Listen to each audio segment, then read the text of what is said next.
ثم جعلناك على شريعة من الأمر فاتبعها ولا تتبع أهواء الذين لا يعلمون. Di daerah kami, masjid-masjid meniadakan solat Jumat dan jamaah. Apakah hal tersebut perlu atau boleh dilakukan untuk menghindari penyebaran virus corona ini? Dan sesuai anjuran pemerintah untuk melakukan ibadah di rumah. Mohon faedahnya.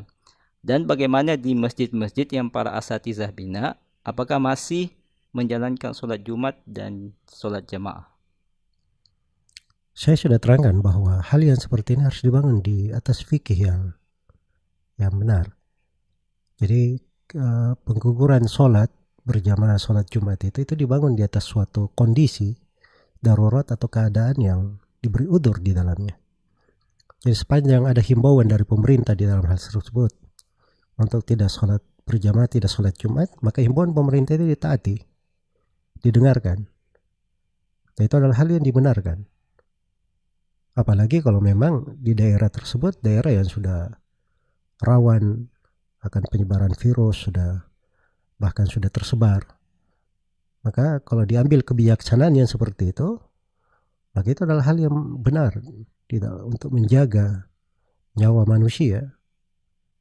Itu bagian yang besar di dalam syariat. Iya. Tetapi kalau di tempat-tempat yang misalnya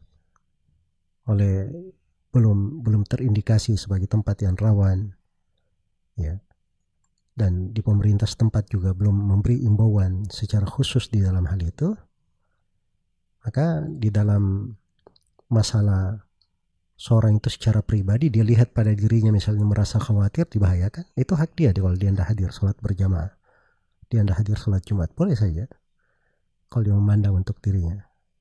Tapi kalau kita secara pribadi masuk di dalam hal tersebut, mengajak manusia untuk itu, maka ini perlu kepada petunjuk atau apa yang dipandang oleh pihak yang berwenang. Semoga Allah memberi taufik kepada semuanya. Kita ketahui bersama sudah ada instruksi dari pemerintah kita untuk melakukan ibadah di rumah, kerja dari rumah, belajar dari rumah. Namun ternyata di sana Ustaz masih ada beberapa orang yang merasa berat dengan himbauan ini karena mereka terpaksa meninggalkan solat Jumat dan solat fardu berjamaah di masjid. Bahkan di sana ada beberapa tokoh masyarakat yang didengar juga mengeluarkan statement yang mempengaruhi mereka untuk berat dengan himbauan ini. Bagaimana kita menanggapi Ustaz? Bismillahirrahmanirrahim. Alhamdulillahirabbil alamin. Wassalatu wassalamu ala al-mab'uts rahmatan lil alamin. Nabiyina Muhammad wa ala alihi wa sahbihi wa man tabi'ahum bi ihsanin ila yaumiddin, amma ba'd. Ya, sebenarnya kalau menganggap berat akan hal tersebut, itu dasarnya dibangun di atas pengetahuan dan pemahaman. Jadi kalau dia memahami dengan baik kaidah-kaidah syariat di dalam hal ini, tidak perlu dia merasa berat dengan hal itu. Iya. Jadi himbauan misalnya untuk tetap di rumah yang mengakibatkan kita sholat fardu di rumah, sholat 5 waktu yang biasanya kita kerjakan di masjid, kita kerjakan di rumah, sholat Jumat yang ditegakkan di masjid, ya, kita lakukan di rumah dengan sholat duhur, bukan sholat Jumat, tapi dilakukan sholat duhur 4 rakaat. Dan itu telah dihimbau oleh pemerintah pusat maupun pemerintah daerah, dan telah dikeluarkan fatwa oleh Majelis Ulama Indonesia, dan telah dianjurkan oleh Dewan Masjid Indonesia. Dan itu adalah hal-hal yang dibangun di atas pedoman syar'i. Dari sejumlah sudut perlu kita perhatikan agar supaya kita tidak merasa berat dengan hal itu. Sudut yang pertama, ayat-ayat Al-Quran menjelaskan tentang hal tersebut. Allah berfirman, "Wala tulqu biaidikum ila tahluka." Jangan kalian melemparkan diri kalian ke dalam kebinasaan. Jadi kalau dipastikan pada sesuatu atau dugaan besar itu bisa menjadi sebab tersebarnya penyakit, maka itu adalah hal yang membinasakan namanya, dan kita dilarang menjatuhkan diri kita di dalam kebinasaan. Allah Subhanahu wa taala berfirman, "Wala taqtulu anfusakum innallaha kana bikum rahima." Dan jangan kalian membunuh diri-diri kalian. Sungguhnya Allah Maha merahmati kalian. Kemudian yang kedua dari sudut hadits Rasulullah sallallahu alaihi wasallam. Dan ini di atas beberapa bentuk. Bentuk yang pertama, Nabi sallallahu alaihi wasallam melarang orang sakit berbaur dengan orang yang sehat. Kata beliau di dalam hadits riwayat Bukhari dan Muslim, la yuridu al-mumridu alal musih. Janganlah orang yang sakit itu mendatangi orang yang sehat. Ya. Dan terhadap orang yang makan bawang putih, dalam hadits riwayat Bukhari dan Muslim juga, Nabi sallallahu alaihi wasallam larang untuk mendekati masjid. Man akala min hadhihi syajara fala yaqrabanna masjidana. Kata Nabi sallallahu alaihi wasallam, siapa yang makan dari pepohonan ini, dari buah bawang ini, dia makan, maka jangan dia dekati masjid kami. Ini orang yang mengganggu manusia dengan bau mulutnya, itu dilarang mendekati masjid. Ya, masa suatu penyakit yang sudah terbukti menyebabkan wafatnya banyak manusia, dan sekarang tingkat di Indonesia yang positif terkena corona semakin bertingkat setiap harinya dengan peningkatan yang signifikan sekali, dan angka kematian juga sekarang sudah melampaui jumlah yang sangat besar dan sudah diperhitungkan di tingkat dunia. Masa hal yang seperti ini tidak dijadikan sebagai bahan pertimbangan? Ya. Nah, saya kira ini bukan hal yang benar ya. Untuk cara berpikir harus diperbaiki. Kemudian yang ketiga, harus dipahami bahwa tidak sholat berjamaah di masjid, tidak melakukan sholat Jumat, itu boleh apabila ada udzur.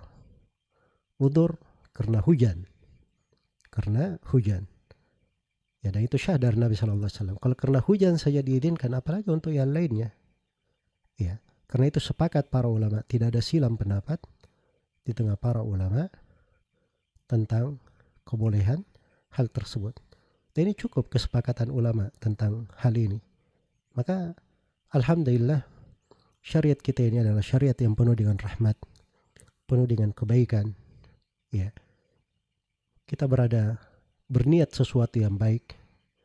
Kemudian niat yang baik ini tidak bisa kita lakukan karena ada udzur, maka Allah beri pahala untuk kita sempurna sesuai dengan apa yang kita niatkan.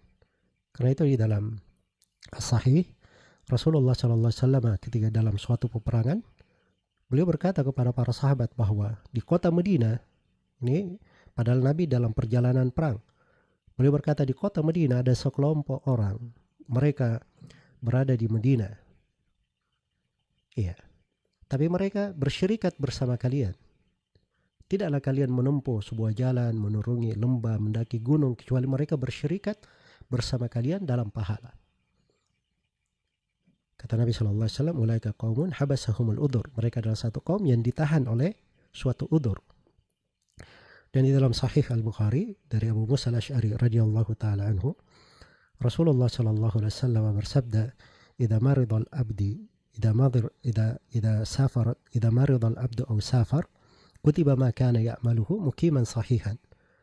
Apabila seorang hamba itu sakit atau dia melakukan perjalanan, maka Allah akan tulis untuknya apa yang biasa dia lakukan sepanjang dia sehat dan mukim.